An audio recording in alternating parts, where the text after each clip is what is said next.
Hello everyone, welcome back. In this video, I'm going to show you how to swap coins on MEXC.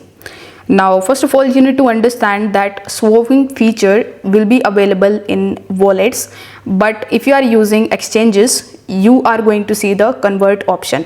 So it is also equivalent to swapping, but it has a different name on exchanges like convert.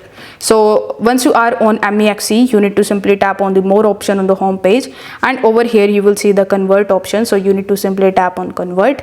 Now the best part about MEXC is that you can convert from any crypto to any crypto with zero fees, and the execution is also quite instant.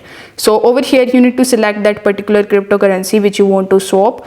So let's say I want to swap USDT to Aave. So you need to select that and tap on the preview conversion option in the bottom and conclude your swapping or your conversion.